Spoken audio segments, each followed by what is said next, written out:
Hey there thinkers, welcome back to Critical Hit.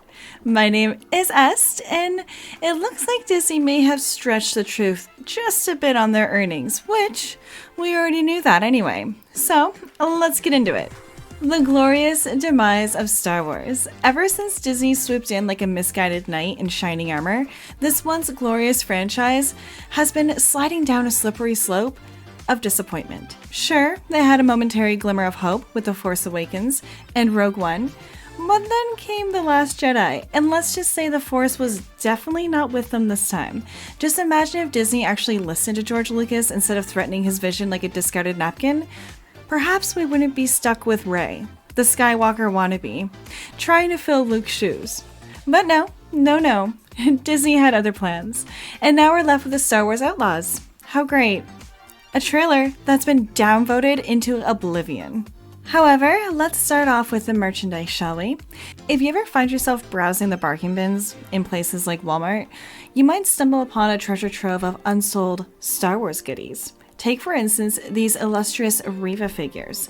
Those gems are a whopping $20 to $30, or so they say. Jeff from World Class BSers did us all a favor by showcasing his towering stack of Reva figures, proving beyond a shadow of a doubt that these characters are as popular as a Jar Jar Binks revival. And I actually like him. But wait, there's more. Not content with just one flop. Disney decided to sprinkle in some new characters like General Holdo, because apparently nobody asked for her, yet here she is, taking up space alongside the forgotten relics of Star Wars past. Forbes has decided to grace us with an article, and guess what it's about? Disney's epic fail in the Star Wars department.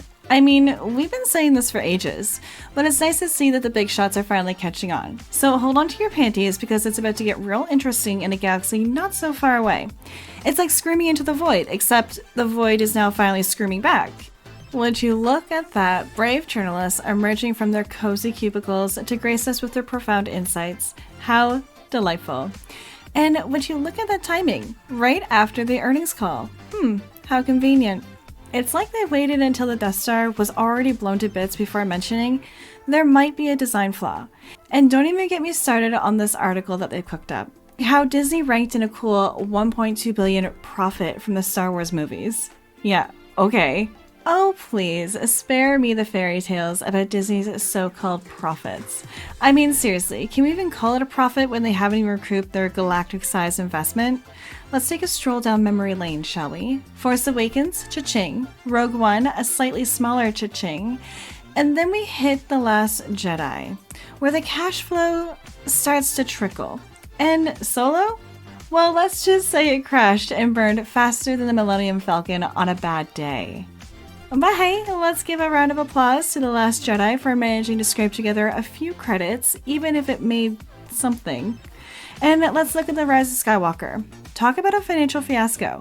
But here's the kicker. Disney's little white lies are finally catching up to them. Remember when they tried to spin their financial woes to investors like some kind of Jedi mind trick? Well, turns out that even the mouse can't magic away the truth. So get comfy because the saga of Disney's financial shenanigans is far from over. Disney is the master of smoke and mirrors, never failing to impress us with their theatrics. So they roll out this hefty 67-page presentation, complete with fanfare and confetti, all to shower praise on their fearless leader, Bob Iger. It's like a coronation ceremony, but with more PowerPoint slides. However, there's more.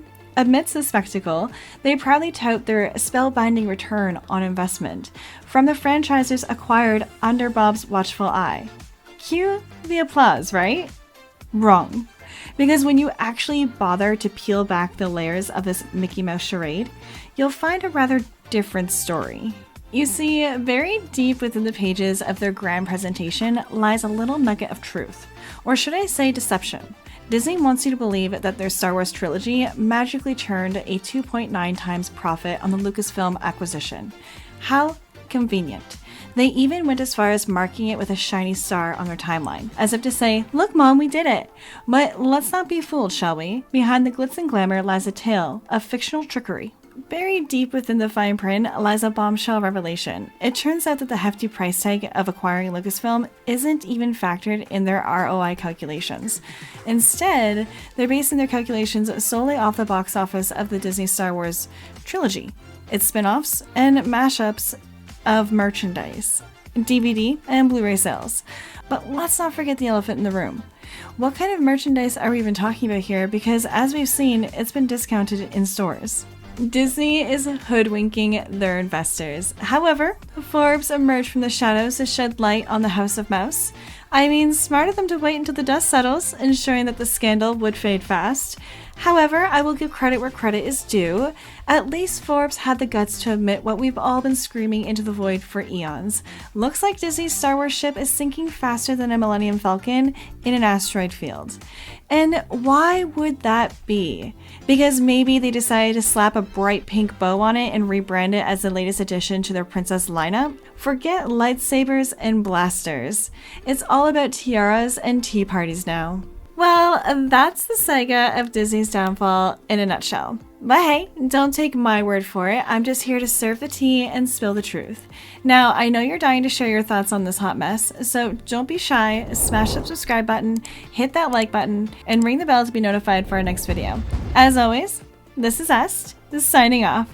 So I will see you in the next one. Toodles!